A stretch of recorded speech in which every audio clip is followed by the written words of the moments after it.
Ayaw raw ni Pangulong Bongbong Marcos na mapatalsik sa pwesto si Vice President Sara Duterte. Sinabi yan ng Pangulo sa gitna ng umuugong na planong impeachment laban sa Vice Presidente.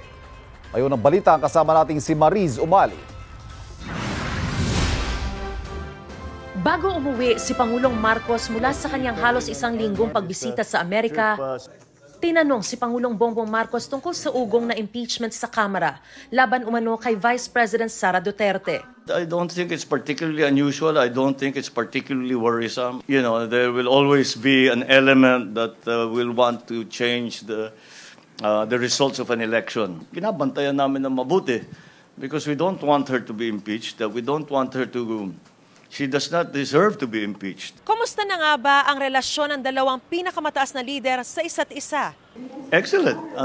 We, on a professional level, I have nothing but good things to say about the work that she has done in the Department of Education. Ayon pa kay Pangulong Marcos, may ideya siya kung sino nagpapasimuno ng ugong. These are the same people that talk about impeachment. They are also the same people that, wala na, nagbaklas-baklas na yung unit team. Hindi, totoo yun. I believe I still have the trust of President Marcos Jr.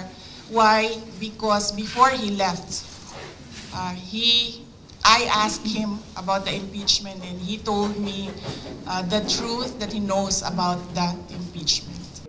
Umugong ang usaping impeachment nang sabihin ni ACT Teachers Party List Representative Franz Castro sa isang panayam na may nag-uusap umano sa Kamara ng pagpapatalsik kay Vice President Duterte.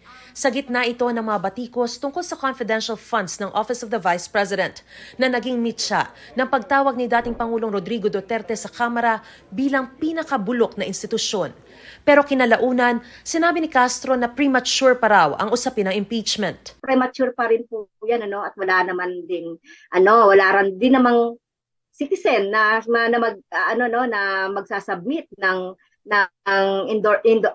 impeachment complaint. Mga tanungan lang yan kung meron na ba. So yung mga ganong informal na mga usapan ng mga kongresista, yun yung ilang mga narinig ko doon sa mga usapan. Pero nothing serious.